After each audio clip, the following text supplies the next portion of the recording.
Very good morning friends. और आज हम बात करेंगे महर्षि दयानंद यूनिवर्सिटी हरियाणा यानी एमडीयू रोहतक के बारे में, या मैं कहूँ एमडीयू रोहतक हरियाणा के बारे में। तो कमेंट्स में आपने बहुत सारी कमेंट्स में ये मेंशन किया था। तो आज हम एम फार्मेसी के जो है आपका जिसमें एडमिशन लेना है आपको, उसके बारे में बात करते हैं। तो सीधा हम स्लाइड्स पे चलते हैं, टाइम वेस्ट नहीं करते हैं। तो सबसे पहले जो एक डिस्कसिंग टॉपिक रहा है वो एमडीयू के बारे में, वो एनआरएफ रैंकिंग का जो नंबर है वो एक डिस्कसिंग टॉपिक है और बहुत अच्छा है। तो ओवरऑल रैंकिंग देखिए यूनिवर्सिटी की। ओवरऑल रैंकिंग का मतलब है कि इसमें आपके जो दूसरे कोर्सेज वगैरह हैं, बीटेक, एमटेक, एमएससी, बीएससी, जो भी एमए बीए होता है वो सब मिलाकर जो है वो 76 जो रैंक है ऑल ओवर इंडिया यूनिवर्सिटीज़ में वो एमडीयू को मिला है। और अगर फार्मा की बात करें तो एमडीयू की रैंक 36 है। जो आपके फार्मेसी के कॉलेज कुछ 100 से ऊपर कॉलेज है जो एनआईएफ रैंकिंग के लिए आपके हैं, तो उसमें इसकी रैंक जो है वो 36 है। और नंबर 1 है स्टेट में। स्टेट मीन्स आपका हरियाणा में जितनी भी यूनिवर्सिटीज़ है उसमें आपकी नंबर 1 जो है वो यूनिवर्सिटी है एमडीयू रोहतक। अब आपके लिए जो चीज़ इंपॉर्टेंट है, सीधा उस पॉइंट पर आ रहे हैं कि एडमिशन कैसे मिलेगा। तो एक चीज़ मैं आपको क्लियर कर दूं कि यहाँ पर जीपेट क्वालिफाइड जिनका है उनको एडमिशन ईजिली मिल जाता है। उनके लिए कोई ज़्यादा इशू नहीं रहता है कि उनको एडमिशन मिलेगा नहीं मिलेगा, उनका हो ही जाता है, यहाँ पर कोई ज़्यादा दिक्कत नहीं आती है। अब बात आती है जिनका जीपेट क्वालिफाइड नहीं है तो उन्हें भी यहाँ पर एडमिशन मिलता है। तो ऐसी कोई दिक्कत नहीं है कि जिनका जीपेट नहीं है उन्हें एडमिशन नहीं मिलेगा। अब यहाँ पर आपके दो केसेस हैं जो मुझे लगता है कि डिस्कस कर लेने चाहिए। एक आपका केसेस है कोविड टाइम का, और एक आपका केसेस है जब कोविड आपका नहीं चल रहा था। जब अब यानी जो कोविड पीरियड चल रहा है 1920, अब जो भी लगाए 2021 का, तो इसमें क्या है कि एडमिशन जो है वो आपका एक तो जीपेट के ऊपर बेस, जीपेट जो आपका बेस है उसके ऊपर हो रहे हैं, और दूसरा जिनका जीपेट क्वालिफाइड नहीं है उसके बाद जो एडमिशन हो रहा है वो उनके जो बैचलर डिग्री में मार्क्स हैं उस बेस पर हो रहा है। तो ये बात आपको, ये कोविड टाइम की बात कर रहा हूँ जो रिसेंटली चल रहा है। नॉर्मल क्या होता है वो मैं आपको बताऊंगा। तो वहाँ पर जो एडमिशन है उनकी जो बी फार्मेसी की ग्रेजुएट स्कोर होगा, सीजीपीए या परसेंटेज, उस बेस पे एडमिशन कोविड टाइम में हो रहा है। तो उनका जीपैड नहीं है तो उनका वहाँ से हो रहा है। अब नॉर्मल टाइम में क्या था, जब कोविड नहीं था तो जीपैड बेस पे तो एडमिशन होता ही था। इसके साथ साथ क्या करता था एमडीयू, जो सीटें बचती थी उनके लिए एमडीयू अपना एग्ज़ाम कंडक्ट कराता है जो है। अब ये जो एग्ज़ाम है जो एमडीयू कंडक्ट कराता है इसे दोनों स्टूडेंट दे सकते हैं। जीपेट क्वालिफाइड स्टूडेंट भी दे सकता है और जीपेट नॉट क्वालिफाइड भी दे सकता है। तो मोस्टली वहीं देते थे जिनका जीपेट क्वालिफाइड नहीं है, तो उनका उस बेस पर आपका एडमिशन मिलता था। तो ये आपका तब का केस है जब आपका कोविड नहीं चल रहा था। कोविड वाले टाइम में एडमिशन जो आपका बिना किसी एग्ज़ाम के ग्रेजुएशन बेस पर हो रहा है, और जीपेट जिनका है उनको प्रेफरेंस है। तो I hope you understand both this things.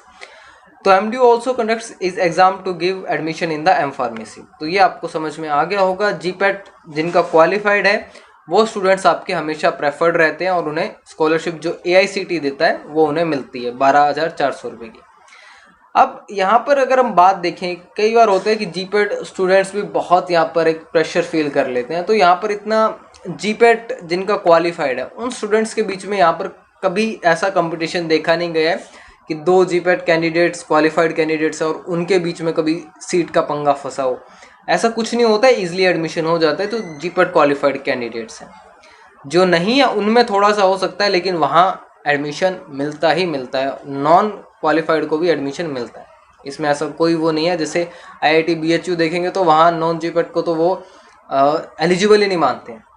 So next जब हम स्लाइड में चलते हैं, that is stream and seats. Stream कौन कौन सी है और सीट्स कौन सी हैं। इंडस्ट्रियल फार्मेसी है जिसमें आपकी 10 सीटें हैं, लेकिन ये सीटें जो हैं अब आई थिंक जो इस साल एडमिशन होना है इसमें शायद ये वेरिएबल होंगी। कुछ सीटें बड़ी ही हैं आपकी, कम नहीं हुई हैं। तो ये तो आपकी रहती ही रहती हैं, इससे शायद एक दो सीटें सब में बड़ी हों, लेकिन ये आपकी रहेंगी। तो इंडस्ट्रियल फार्मेसी में आपकी 10 सीटें हैं, फार्माकोग्नोसी में आपकी 10 सीटें हैं, फार्माकोलॉजी में आपकी 10 सीटें हैं, ड्रग रेगुलेटरी अफेयर्स डीआरए जो इंडिया में इतने ज़्यादा इंस्टीट्यूट्स में नहीं है वो यहाँ पर है, वहाँ पर आपकी 10 सीटें हैं। जो आपके जीपेट क्वालिफाइड स्टूडेंट्स हैं वो इन दो कोर्सों में एडमिशन लेने की कोशिश करते हैं यहाँ पर, स्पेशली इंडस्ट्रियल फार्मेसी और आपका drug regulatory affairs. Pharmaceutical chemistry में देखेंगे तो आपकी 15 सीटें हैं। तो हम कुछ कह सकते हैं कि यहाँ पर आप देखेंगे कुछ 55-60 सीट्स के अराउंड जो है टोटल एम फार्म की सीट्स हैं, और यहाँ पर जीपीटी रैंक जिनकी नीचे भी है उन्हें भी एडमिशन मिल जाता है, तो एक अच्छा क्राइटेरिया आपके पास रहता है। अब फीस की बात करें तो फीस कुछ आपकी 32,000 रुपये है। ये 1 साल की फ़ीस है, चाहे आपकी एम फार्मा सेमेस्टर में होती है, आपके 4 सेमेस्टर होते हैं 2 साल में, लेकिन ये जो फीस है ये आपकी पर एनम की है, यानी 32,000 रुपये फीस है आपकी 1 साल की।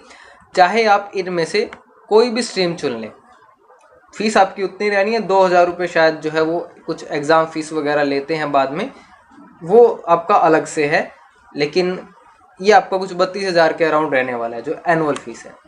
ये कुछ कैंपस की आपकी फ़ोटोज़ हैं, एक बहुत अच्छा कैंपस मैं कह सकता हूँ यहाँ पर है, और बहुत फैसिलिटीज़ हैं। ये एक ओवरऑल जो है ऊपर से एक आपका व्यू है। ये विवेकानंद लाइब्रेरी है, यहाँ पर ऑलमोस्ट जो सारी चीज़ें हैं वो आपकी डिजिटल हैं, और जो है एक अच्छा असेस है, जर्नल्स हैं, ये आपको सब कुछ मिलेगा। ये आपका ऑडिटोरियम है, ये स्टूडेंट एक्टिविटी सेंटर है, ये आपका जिम वगैरह है, तो बहुत सारी फैसिलिटीज़ हैं। फैसिलिटीज़ के मामले में यहाँ पर आपको कोई भी दिक्कत नहीं है, लेकिन जो मेन प्रॉब्लम है वो आपको अभी समझ में आएगी, और आप ये सोच रहे होंगे कि यहाँ पर नॉट क्वालिफाइड स्टूडेंट्स को कैसे एडमिशन मिल रहा है।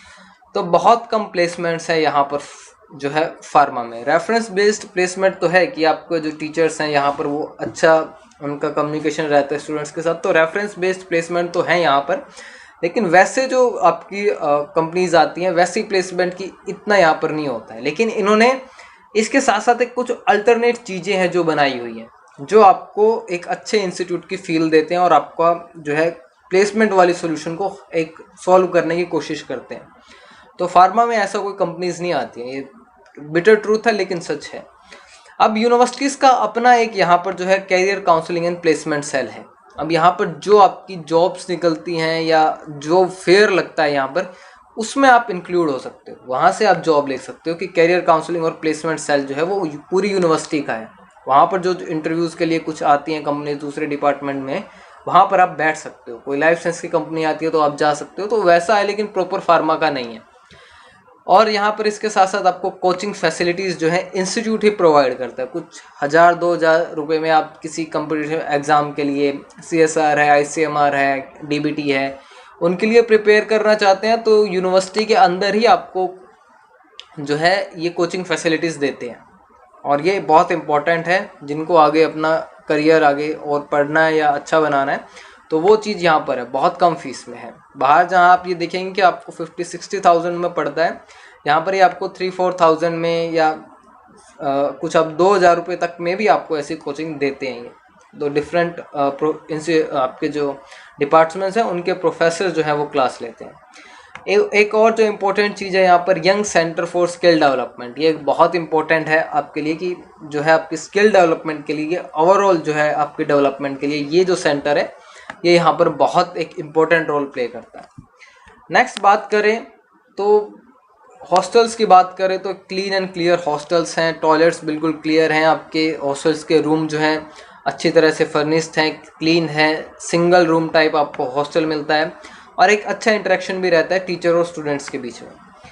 यहाँ पर जो है आपका स्पोर्ट्स का, जिम का, लाइब्रेरी का, दूसरी स्किल्स डेवलपमेंट का पूरा प्रॉपर ख्याल रखा जाता है। तो और ये जो है आपका एक क्राइटेरिया है जो MDU में, ये मैं सिर्फ आपको एम फार्मा का बता रहा हूँ कि स्टूडेंट्स और टीचर का जो इंटरेक्शन है वो बहुत अच्छा रहता है, सपोर्टिव है टीचर, और लैब में भी अच्छा आपका हेल्प करते हैं। अगर आप देखें अदर रिसोर्सेज के बाद में, तो आपको वाईफाई एंड लैन फैसिलिटीज़, यानी आपकी जो लैब है वहाँ तक जो है डायरेक्ट आपको वाईफाई और इंटरनेट फैसिलिटीज़ मिलती है। सेंट्रल एनिमल हाउस है जो फार्मा के लिए ज़रूर चाहिए होता है, वो यहाँ पर है। आपका जिम्नेशियम है, जिम का है, क्रिकेट स्टेडियम है, swimming pool, other sports activity में तो बहुत ज़्यादा है। लाइब्रेरी में आपको कंप्यूटर फैसिलिटीज़ हैं, ई-जर्नल्स मिलते हैं। और एक और चीज़ है यहाँ पर, कुछ आप देखेंगे तो आपके 657 जो हैं स्कॉलर्स या ICMR JRF स्टूडेंट्स यहाँ पर रहे हैं या उन्होंने काम किया है, तो एक बहुत बड़ा नंबर है। अगर आप देखेंगे तो रिसर्च फील्ड में यहाँ पर एक बहुत बड़ा नंबर है। 657 JRF होना यूनिवर्सिटीज़ के लिए बहुत बड़ी बात है।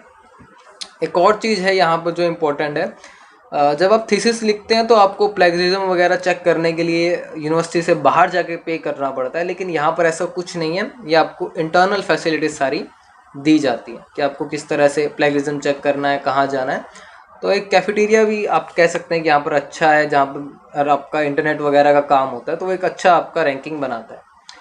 So this is all about the MGU Rohtak. अगर आपका कोई क्वेश्चन है या क्वेरी है तो आप कमेंट में मेंशन कर सकते हैं। So I hope you press the subscribe button. Thank you so much and all the best.